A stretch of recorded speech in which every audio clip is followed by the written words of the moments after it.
পৃথিবী বড় স্বার্থপর, দুনিয়া বড় স্বার্থপর। দুনিয়া কাউরে জায়গা দেয় না, দুনিয়া কাউরে জায়গা দেয় না। এত মজবুত পাইলিং করে যেই বিল্ডিং বানাইলাম, দুনিয়া তারে থাকতে দেয় না। যা বেটা যা, যা তুই লাথি দিয়া বাড়ি করে যা, কবরে যা, কবরে যা। দুনিয়া কাউরে থাকতে দেয়।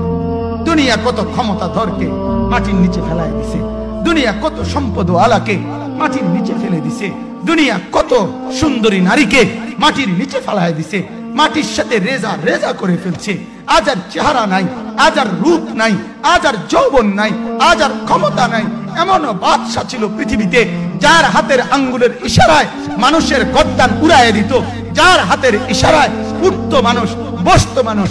আজ বাদশারা নাই, আজ সম্পদওয়ালারা নাই, আজ মালওয়ালারা নাই। দুনিয়া কাউরে থাকতে দেয় না, কাউরে না দোস্ত, কাউরে দেয় না। দুনিয়া দাদারে আমার থাকতে দেয় নাই। আমার দাদারে আমি দেখছি, আজ আমার দাদা নাই। আমার নানারে আমি দেখছি, আমার নানা নাই। আমার দাদিরে আমি দেখছি, আমার দাদি নাই। আমার নানিরে আমি দেখছি, আমার নানি নাই। আমার বাবারে আমি দেখছি, 14 লক্ষ টাকা বাবার পেনশনের আমি সব ডাক্তারের পিছনে খরচ করে ফেলছি, বাড়ির ফসলের জমি বিক্রি করে ফেলছি। আমার বাপ যেন না মরে বারবার বারে হসপিটালে নিছি, কিন্তু দুনিয়া আমার বাপকে থাকতে দেয় নাই। আমার বাপ কবরে চলে গেছে, দুনিয়া কাউরে থাকতে দেয় না, কাউরে না, কাউরে না, কাউরে না, কাউরে না। আমার বাপ দুনিয়া কাউরে থাকতে দেয় না। তুমি থাকবা না, তুমি থাকবা না। দুনিয়ার ধোকায় পড়ো না বাপ, দুনিয়ার ধোকায় পড়ো না। মাকে বুঝান। আজ মারা বেসামাল হয়ে গেছে, আজ বোনেরা বেসামাল হয়ে গেছে, বেপরদার উৎসব তুলে দিছে। এটা যেন আল্লাহর সাথে যুদ্ধ করছে। আল্লাহ করোনা না, তুমি আরো কিছু দাও, আমরা বেপরদিকে ছাড়বো না। যুবক ছেলেগুলো যেন বলতেছে, আল্লাহ তুমি করোনা দেওয়ার চাই দাও, অশ্লীল ছবি দেখা, ফেসবুকে নর্তকী দেখা আমরা ছাড়বো না।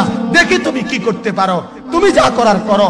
দোকানদার ব্যবসায়ীরা হারামের লেনদেন করা বন্ধ করছে না, সুদখোর সুদ ছাড়ছে না, ঘুষখোর ঘুষ ছাড়ছে না, নাফরমান আর জিনাকার ব্যভিচারী এরা কেউ কিছু ছাড়ছে না। বেহায়ার বেপর্দা নারী তার অশ্লীলতার বেহায়াপনা ছাড়ছে না। মুসলমান তার ঘরে টেলিভিশনের নর্তকীর আওয়াজ তো বন্ধ করছে না। হায় করোনা কিভাবে যাবে, আযাব কিভাবে যাবে বলেন, বলেন, বলেন আপনারা।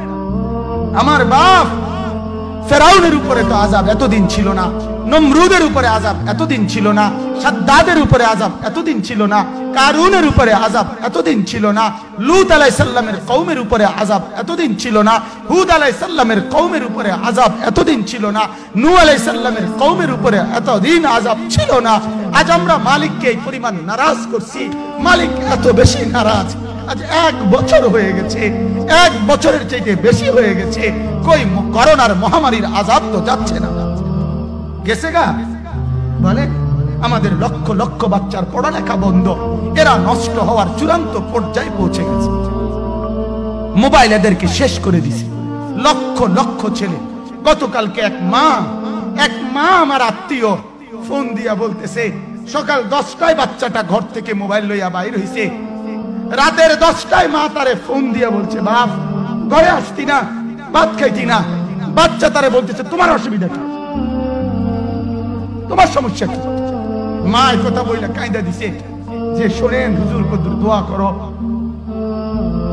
এক বাচ্চা, এক ছেলে, সে যদি তার মাকে কথা বলতে পারে, তার মানে গুনাহ তারে এত মজা দিয়া দিছে, ফেসবুক তারে এত মজা দিয়া দিছে, ইউটিউব তারে এত মজা দিয়া দিছে, নর্তকী তারে এত মজা দিয়া দিছে, গুনার দৃশ্য তারে এত মজা দিয়া দিছে, সে মাকে ধমক দিচ্ছে। রাত 10টা বাজলে কি হইছে, রাতের 3টা পর্যন্ত দেখলে তোমার সমস্যা কি? আমার আখিরাত আমি নষ্ট করলে তোমার অসুবিধা কি? আমার জাহান্নাম আমি ঠিক করে নিলে তোমার সমস্যা কি? আল্লাহ আমাদেরকে মাফ করে দেন, আল্লাহ আমার জাতিকে মাফ করে দেন।